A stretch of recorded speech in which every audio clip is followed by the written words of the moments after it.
لو تناهيتم إلى سر الحياة وصنعتم كائنا حيا نرى لم نزد إلا يقينا بالإله لم نزد إلا يقينا بالإله. تو ہم مدرسے میں آئے تو میرے ساتھ کالج میں اور بھی لوگ آئے ہوئے تھے, تو ہمیں تانے کھائیں گے کہاں سے, اور رشتہ کوئی نہیں دے گا, اور وغیرہ وغیرہ وغیرہ وغیرہ. تو ہمارے حضرت کا اس وقت بیان ہوا, اس کا نام تھا ملا کا رزق. اس بیان کا نام تھا ملا کا رزق. تو حضرت نے فرمایا مولوی اگر اللہ پہ توکل کرے رزق کی فکر چھوڑ دے, فکر چھوڑنے کا مطلب یہ کہ لالچ ہوس ختم کر دے, اور یہ عزم کرے میں نے زندگی بھر دین کی خدمت کرنی ہے,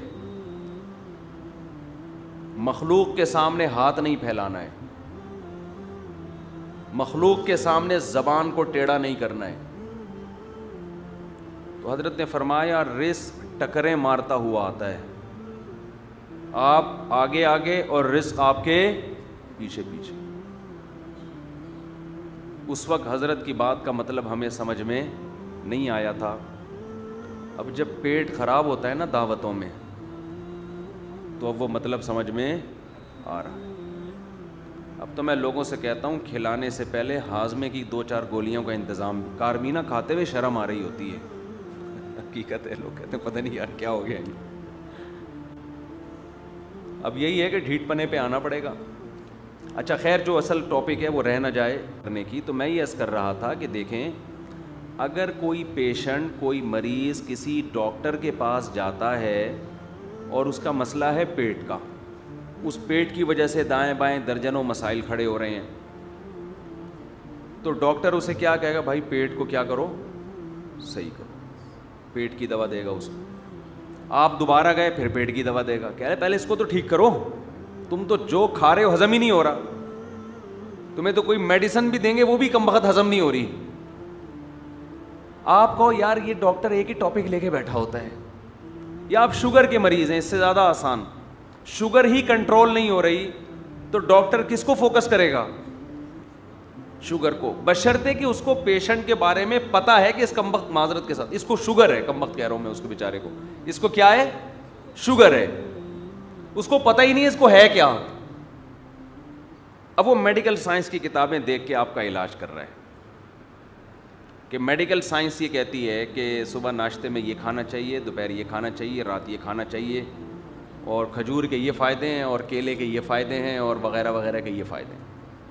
بھائی وہ میڈیکل سائنس کی کتابیں اپنی جگہ درست ہیں, مگر ہر کتاب کا ہر ٹاپک ہر ایک کے لیے نہیں ہے. موٹوں کے لیے الگ ہے, پتلوں کے لیے الگ ہے, شوگر کے پیشنٹ کے لیے الگ ہے, جن کو شوگر نہیں ہے ان کے لیے الگ ہے, جن کے سر پہ بال نہیں ہیں ان کے لیے الگ ہے, جن کے بال وقت سے پہلے سفید ہو گئے ان کے لیے الگ ہے, جو ڈپریشن کے مریض ہیں ان کے لیے الگ ہے, جو سوتو ہیں ان کو آپ نیند کی گولیاں کھلا رہے ہو, جو پولیس سے نہیں اٹھتے سوتے رہتے ہیں ان کو آپ کیا کھلا رہے ہو, نیند کی گولیاں. تو علم ایک ہی جیسا سب حاصل کرتے ہیں, امپلیمنٹ کی بات ہوتی ہے کہ آپ نے اس میں سے کون سی میڈیکل سائنس کی بات کس کو بتانی ہے. ایک آدمی میں کولیسٹرول ہے ہی نہیں, آپ اس کو کولیسٹرول سے ڈرا رہے ہو. ہمارے ایک دوست تھے, وہ جناب مونگ پھلیاں بہت کھاتے تھے, ان کو کسی نے کہا کولیسٹرول بہت بڑھ جائے گا تمہارا, وہ بہت دبا کے کھا رہے ہیں نا مونگ پھلیاں, ان کو شوق تھا, اور اسی طرح کی نہاری اور مغز اور یہ پائے وائے کا ان کو عادت تھی, پھوڑتے رہتے تھے صبح شام. عمر بھی 50 سال. لوگوں نے کہا بھائی اس عمر میں یہ خوراکیں ججتی نہیں ہیں آپ کے اوپر, کولیسٹرول بڑھ جائے گا, مرمرا جاؤ گے. وہ عقل مند تھے, انہوں نے کہا پہلے ٹیسٹ کرا لیتا ہوں نا جی. وہ آ گئے تھے اس پہ کدو اور کھیرے ککڑیوں پہ اور نا ایسی چیزیں کھانے پر کہ یار فائبر کا وہ فائبر والی چیزیں کھاؤ اور یہ کولیسٹرول والی چیزیں ختم, انڈے منڈے چھوڑ دو. عقل مند تھے, انہوں نے کہا پہلے ٹیسٹ کرا لیتا ہوں. ٹیسٹ کروایا تو کولیسٹرول لیول بہت کم تھا. ڈاکٹر نے کہا آپ تو پائے کھاؤ, مغز کھاؤ, میوے کھاؤ. آپ ٹیسٹ کے بعد پتہ چلا نا کہ یہ کولیسٹرول کی باتیں آپ کے لیے نہیں ہیں, آپ میں تو کمی ہے, انہوں نے اور پھوڑنا شروع کر دیا. اب وہ اگر چھوڑ دیتے کہ کولیسٹرول اتنی نقصان دہ چیز ہے اور یہ چیزیں نہیں کھانی چاہیے, اور وہ آ جاتے خالص سبزیوں کے اوپر, تو انہوں نے مارکیٹ سے شارٹ ہو جانا. کیا خیال ہے؟ مادہ فاسدہ تو جسم میں نہ ہوتا, لیکن جسم بھی نہ ہوتا. وہ ایک حکیم صاحب تھے نا جو لا باور دوا ہر ایک کو دیا کرتے تھے کہ پہلے جسم سے گندا مادہ نکل جائے پھر علاج کراؤں گا میں مادہ فاسدہ موشن کے ذریعے. تو ایک دبلا پتلا باریک سا آدمی حکیم صاحب کے پاس گیا. حکیم صاحب نے موشن کی دوا, ان کا طریقہ علاج ہی یہی تھا. بعض حکیموں کا ہوتا ہے ہر ایک کو جلاب لگا دیتے ہیں پہلے, کہ پہلے اندر کا سب گند نکلے, ریفریش ہو جائے گی باڈی, پھر ہم اچھی چیزیں ڈالیں گے اس کے اندر. ریفریش کرنے کے لیے نا, جب بھی آپ کمپیوٹر لے کے جائیں ہینگ ہو رہا ہو, ریسٹارٹ مارو یار ایک دفعہ تو اس کو. تو بعض حکیم بھی ایسا کرتے ہیں, بندہ کو ریسٹارٹ کرو ٹھیک ہے, سب اگلا پچھلا نکال دو اس کا. تو لوگ گئے, حکیم صاحب یہ بہت باریک سا آدمی ہے, یہ جلاب افورڈ نہیں کر سکتا.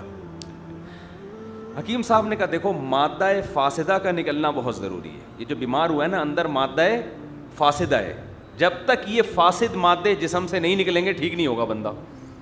دے دیا اس کو جمال گوٹا ٹائپ کی کوئی چیز, اب اس کو موشن لگے, وہ بیچارہ ادھواں ہوتا جا رہا ہے. لوگ آئے, حکیم صاحب وہ تو مر رہا ہے. حکیم صاحب نے کہا مادہ فاسدہ نکل رہا ہے کہ نہیں نکل رہا؟ لوگوں نے دیکھا جا کے ہے تو فاسد, کوئی خوشبوئیں تو آتی نہیں ہے وہاں سے. بھائی فاسد مادہ ہے, کوئی اچھی چیز تو نہیں نکل, کوئی گردے پھیپڑے تو باہر نہیں آ رہے نا. جو چیز نکل رہی ہے وہ فاسد ہے یا نہیں ہے؟ بھائی فاسد تو ہے, بدبو بھی آ رہی ہے, اسمیل بھی, گندی چیز ہے. حکیم صاحب نے کہا نکلنے دو, جتنا نکلے اتنا اچھا ہے. 3 دن ہو گئے, 4 دن ہو گئے, وہ بندہ مر گیا. لوگ آئے حکیم صاحب کے گھر پہ, حکیم صاحب بندہ مارکیٹ سے شارٹ ہو گیا ہے. حکیم صاحب نے کہا شکر کرو مادہ فاسدہ نکال کے مرا ہے, صاف ستھرا قبر میں جائے گا. مادہ فاسدہ لے کے جاتا قبر بھی گندی ہوتی. تو اب مادہ فاسدہ نکالنا واقعی ضروری ہے, مگر جس میں ایکسٹرا مادے ہوں ان کے لیے ضروری ہے نا. جس میں مادہ ہی نہیں ہے وہ بندہ ہی نکل گیا اس سے. تو میڈیکل سائنس کی باتیں, حکمت کی باتیں درست ہوتی ہیں. اصل علم سب ایک, ہمارے ایک استاذ بڑی شاندار بات کہتے ہیں, علم جو حاصل ہوتا ہے چاہے دین کا علم ہو, چاہے میڈیکل سائنس کا علم ہو, چاہے انجینئرنگ کا علم ہو, علم سب کے پاس ایک جیسا ہوتا ہے, سلیبس سب کا ایک جیسا ہے. ہوا و حرص والا دل بدل دے, میرا غفلت میں ڈوبا دل بدل دے.